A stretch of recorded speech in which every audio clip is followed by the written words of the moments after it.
আমরা ছোটবেলায় আমরাও ওয়াজ শুনতাম যখন, আগের দিন মানে কি 300 বছর আগে না, আমি ছোটবেলা আর আমি যে দূর আমার ছোট হতে ঠিক না, আমার বয়স 44 বছর চলে এখন, তাইলে আমার ছোটবেলা কি 400 বছর আগের কথা না, কত 15-20 বছর 25 বছর আগের কথা।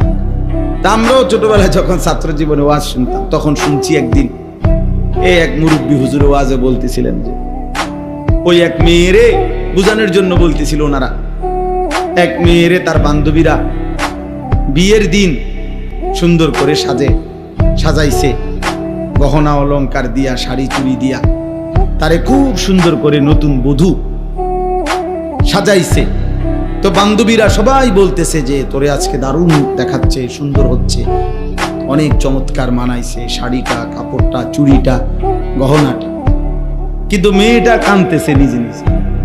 তো বান্ধবীরা বলতেছে যে আরে তোরে এমন সুন্দর সাজাইলাম, আমরা সবাই বলতেছি সুন্দর লাগতেছে, আর আজকে তোর বিয়ে, কাঁদতেছো কেন, কান্দার কি আছে এখানে?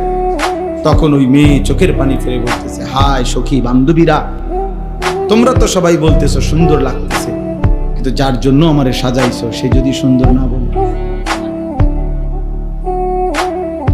ওর যদি পছন্দ না হয়, ও যদি গ্রহণ না করে, এইটা ছোটবেলায় ওয়াজ শুনছি, মালিক যদি গ্রহণ না করে, আল্লাহ যদি বলে এটার মধ্যে রিয়া ছিল, আল্লাহ যদি বলে ইখলাস ছিল না, আমার সন্তুষ্টির জন্য হয় নাই, আমি কি বলবো? আপনি কি বলবেন তখন? আল্লাহ যদি বলে যা আমার বন্দেগী করছে, ভাত তরকারি যা খাওয়াইছি দুনিয়ায়, এটার লগে হিসাবে সমান হয়ে গেছে।